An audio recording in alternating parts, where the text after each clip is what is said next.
Okay, here's a wild idea. What if the US dollar wasn't the ultimate way for a company to measure its success anymore? Today, we're diving into a really radical investment thesis from Jack Mallers, the CEO of the soon to be public company 21. And let me tell you, he's not just building a business, he's trying to write a completely new playbook for Wall Street, one that's targeting a just mind boggling $400 trillion market. And that right there is the big question at the heart of this whole thing. I mean, just imagine a public company, one that's accountable to shareholders, standing up and saying, you know what? The US dollar is the wrong way to keep score. It sounds completely nuts, right? But that's the exact premise we're about to unpack. So why on earth would any company do that? Well, for Jack Mallers, it all starts with this idea that the old financial world is, well, it's breaking. He says that the classic safe investment strategy, the 60-40 mix of stocks and bonds, is basically dead. And for him, this isn't just some market dip, it's a full-blown crisis, one that creates a massive opening for a completely new wave thinking. All right, so here's how we're going to break this all down. First, we'll look at this new financial playbook. Then we'll get into that $400 trillion opportunity. We'll compare Bitcoin to everything else, then introduce this new idea of Bitcoin per share. And we'll wrap up with the vision of building a bridge to a whole new system. Okay, let's jump right into part one, the new financial playbook and why those old rules just might not work anymore. So here's the diagnosis of why that 60-40 portfolio is in so much trouble. For starters, bonds have been doing terribly for about 5 years now. And get this, if you take out that small handful of mega-cap tech stocks, the rest of the stock market is actually losing value when you account for inflation. And all the while, the dollar in your pocket is slowly but surely buying less and less. This puts huge investors like pension funds in a really tough spot. They have to ask, where do we find real returns in a system that kind of feels broken? And this brings us right to the core of the whole argument. If the old system isn't working, what's the alternative? And just how big is that opportunity? This is where the numbers get so big, they're kind of hard to wrap your head around. So let's start with the total pie. According to this framework, if you could somehow add up the value of everything humanity owns, all the real estate, all the stocks, bonds, gold, you name it, you'd land on a number somewhere around $900 trillion. Just an unbelievable amount of wealth. But here's the kicker.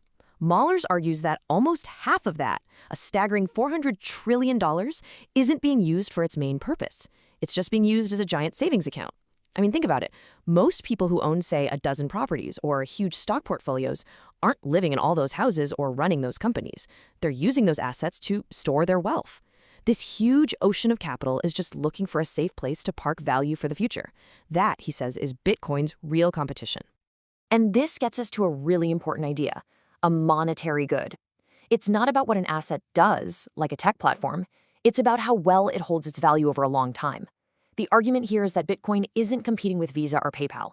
No, it's competing with things like bonds, real estate, and gold for that massive $400 trillion pool of global savings.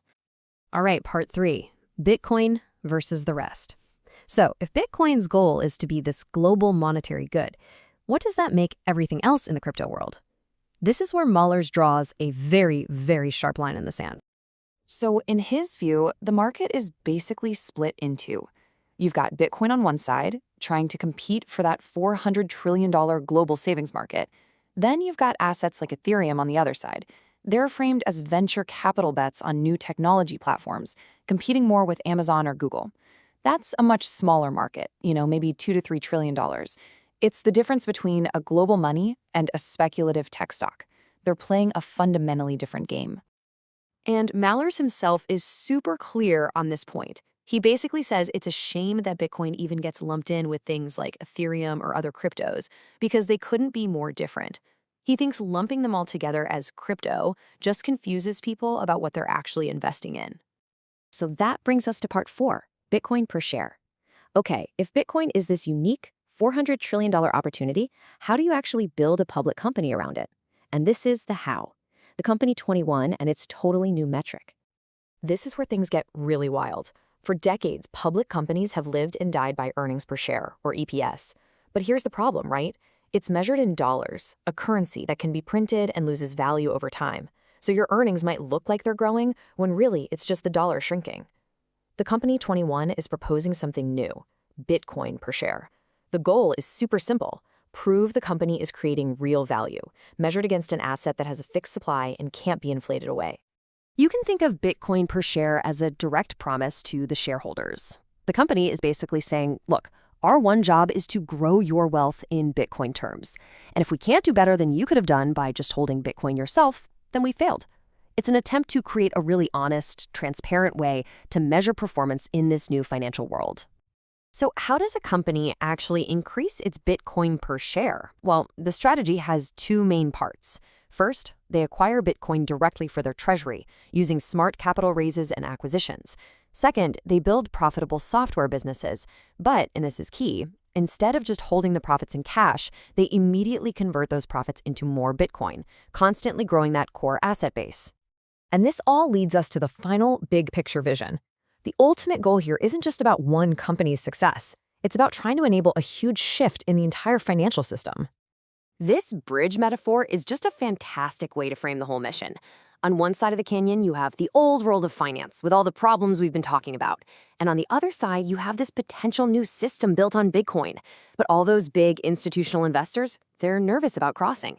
In this vision, the company's job is to be the bridge, to build it, to walk out onto the middle of it, and to prove to everyone else that it's safe, that it's strong enough to carry the weight of the future.